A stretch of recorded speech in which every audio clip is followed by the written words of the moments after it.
Hey, geometers. So, congratulations on finishing your last test. It's almost the end of the year. We did really well. You did really well. We almost made it. But there's some topics that, truthfully, we might have had more time with in a non-pandemic world, or maybe we wouldn't get to, but they're really good topics to go over and to do.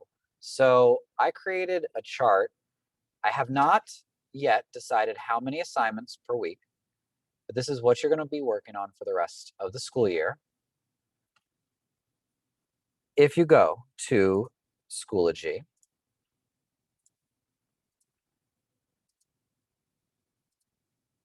to our class, to the materials page to get ready for the next year, to the Geo wrap-up, I started playing around with it too.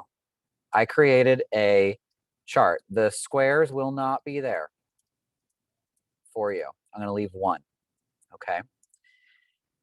Here are the different IXL topics along the x-axis, the horizontal axis. U for circles, V for circles in a plane. There's a longer titles. T for surface area and volume. And then you know what? Actually, this is not even in the book for some reason, but it's great. S, area and perimeter. Here are the numbers of the IXL. For instance, this is U1, U5. It goes up to 13. If it's grayed out, you don't need to do them, or they don't exist. Notice that U7 actually doesn't have a section that I could find in the book. And these sections are not one-to-one. So you will have a predetermined, preset amount of IXLs that I want you to do each week. But I want you to choose what you want to do. Not how many, but what you want to do. So let's say you're going to just start in the logical place, right? Like 10-1, right? So you're like, all right, I'm going to go do U1. I'm going to look at 10-1 for some help. You're going to go ahead.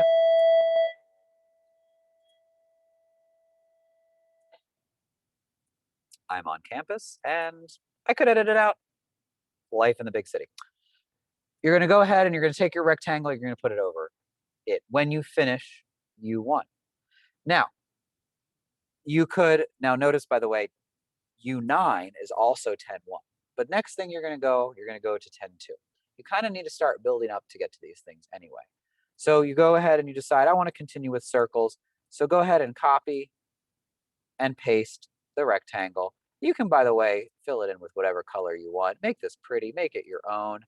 I want you to choose. Now, you might be done with circles and you still have more topics to do. So you decide to do, notice, by the way, this V thing is 10.7.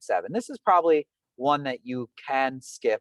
But if you want to dabble in it, let's say you decide to do V1, you look at 10.7, what you need to look at, there you go. And then you move over to surface area and volume. So copy a rectangle, put it there. And of course, now let's say I ask you by the end of the school year to have 18 of these done. We should have 18 boxes stacked in whatever way you decide. You are not skipping though. This is not, you're actually building a tower here. So you can't go ahead and just skip to 10-7, or sorry, U7. Okay, you got to take a look at 11-1 or not. Try it without taking a look and do U3 next. 1, 2, 3, 4, 5, 6, 7, 8, 9, 10, 11. These are 11. Or you might say, all right, I know it's not in the book, but I want to do all the areas and perimeters. I feel confident. I want to refresh my memory. I want to be challenged just a little bit. And you're going to do them. You have to choose your SMART score. I'm going to say at least a 90.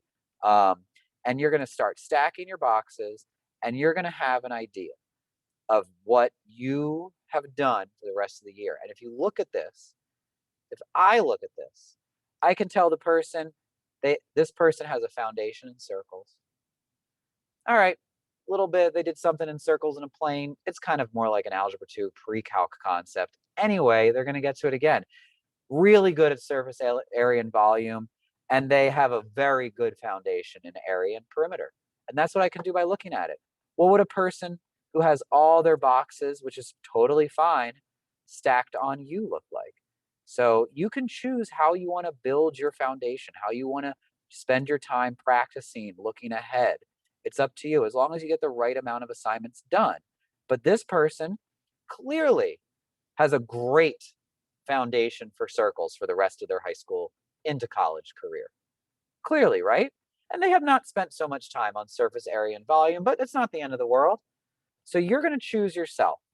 I'm choosing how many you're doing. You can always do more. You're choosing which ones you're doing, but you're working from the bottom up on whatever column or columns you choose. Okay? I want to remind you on my YouTube page, I'll have a link in that folder. I do have some videos for chapter 11 because I got to it last year during the beginning of the pandemic, but you can always go to the Student Dynamic ebook. Your page looks a little different on Big Ideas. And if you need to watch a sample video, it's there for you. There are resources there for you besides Khan Academy, besides my YouTube videos that exist for chapter 11, besides reading through IXL only when you get something wrong and they tell you how to correct it.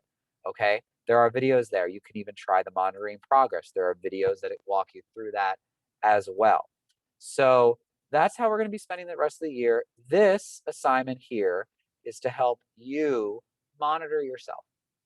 I'm going to monitor it too to see where you decided to put your strengths, how you decided to build your base, but you're going to also see your strengths or see your platform, however you want to look at it, that you chose to do to finish up honors geometry and get yourself ready for the next school year. All right. So good luck. Have some fun with it. You're going to learn.